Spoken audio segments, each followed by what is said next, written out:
মারতে কেমন লাগে? তুই আমার মাইয়ারে মারছস কেন? আমার মাইয়া কি অন্যায় করছিল? আমি কি অন্যায় করছিলাম?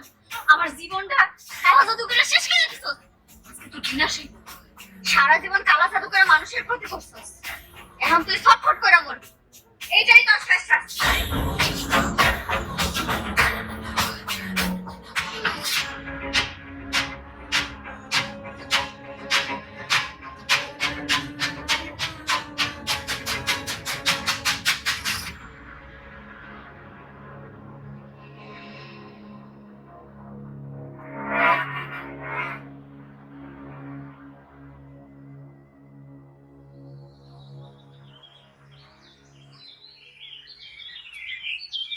তুমি ধুলি রানের মায়েরা ফেলাইছো?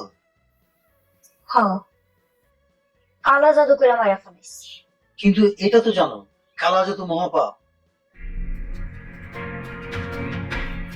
ভুলি রানী মহাপাপ করে আমার বোনের মারছে, সাথে অনেক মানুষের মারছে, তাই মাইরা ফেলাইছি। জহিরও কি তুমি মারছো?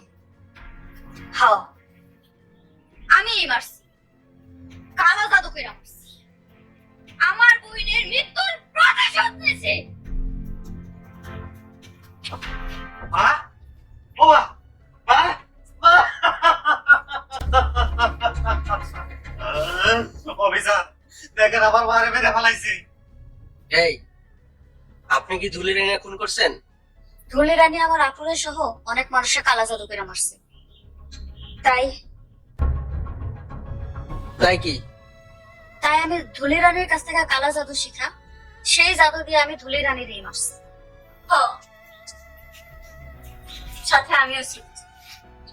কনস্টেবল, জি স্যার, থানায় ফোন করো, লাশ পোস্টমর্টমের ব্যবস্থা করো। আর আপনারা আমার সাথে থানায় চলেন।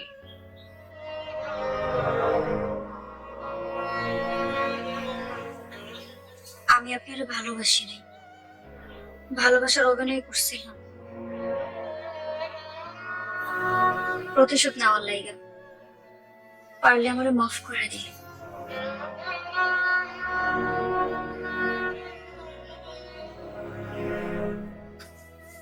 কালা জাদু বর্তমান সমাজে ব্যাধিতে পরিণত হয়েছে।